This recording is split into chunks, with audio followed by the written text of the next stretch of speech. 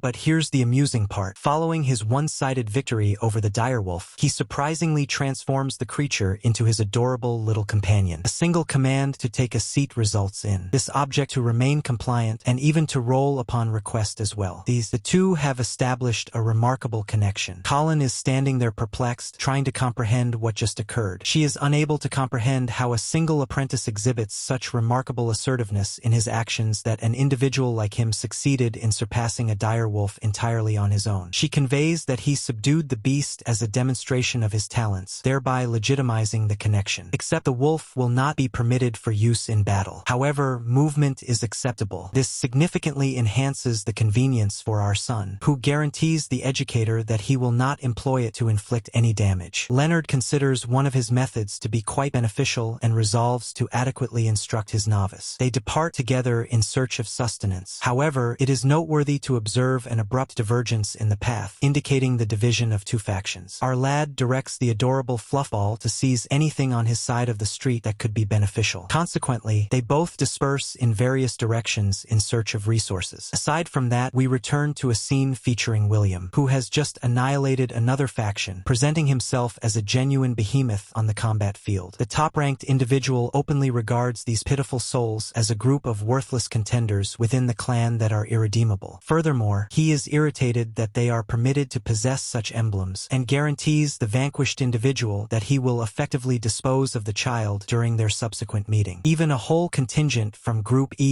uniting against a single individual, assailing him from all angles, proved insufficient to overcome him. In other terms, William possesses such divine prowess that these fools never had a chance. This individual perceives them all as worthless and believes they have no options left. Although William showed them mercy initially, another assault could potentially lead to their demise. The chief, in spite of his despondency, attempts to motivate his companions to regain their composure, to provide them with an opportunity to endure, except that is when they all appear in dread. For lurking just behind them is a rather large bear that doesn't appear to be inclined towards friendship. They are on the verge of becoming a new meal, unless their hero arrives in the guise of the greatest of all time himself. Leonard plunges and dispatches the bear with a solitary blow to its skull, rescuing his companions. The leader of Group E is awestruck that the solitary operator number 25 arrived to rescue them. Although he was rescued, this coward labels him a callous scoundrel who pilfered their sustenance for the days ahead. Yet it's not as if they ever had a fighting chance against the infernal bear to begin with. Party E is already labeling him as a callous fiend, whereas Leonard acknowledges them with courtesy and inquires if they are well. This leads them to understand that he is genuinely kind, as my acquaintance pivots, pretending disinterest in acquiring their emblems. Leonard only intercedes because he perceived it to be a formidable menace ultimately. He is not seeking victory in this instance. It is a component of his preparation to exhaust his resources and proceed from that point. If he genuinely aspired to triumph, he would be selecting superior adversaries than this assembly. The head of the team is astonished by his capacity to ascend the hierarchy and believes he is entitled to recognition from the evaluator. He thinks it's a considerable act of kindness that he is granting them, despite Leonard not expressing any desire to convey it in that manner. Abruptly, another persistent entity instills fear in them, for from the woods arises the identical fearsome wolf. These individuals believe they are on the verge of being annihilated, yet it's amusing when the fearsome wolf behaves like a young dog and comes back with a fascinating discovery. Our young lad is perplexed due to the individual. He has delivered the wounded number 3. Her condition is dire, yet she is still able to endure. Although they are fearful of the fearsome wolf, the young lad is relaxing nearby, examining the wounds of number 3, astonished that a combatant of her skill level could find herself in such a predicament. He surmises that it is likely the other competitors who managed to outmatch her. Thus, he inquires whether the head of this faction genuinely desires to exist. To ensure their endurance, Leonard proposes a barter. He is willing to provide them the bear to assist in their long-term survival, while also imparting the counsel to avoid becoming ensnared in meaningless statistics. Upon his departure, he conveys an impression through his behavior that Leonard is, in fact, quite an admirable individual. In the subsequent scene, the third character awakens, inquiry regarding her whereabouts. She inspects her arm. It's completely bandaged, indicating that someone provided essential care.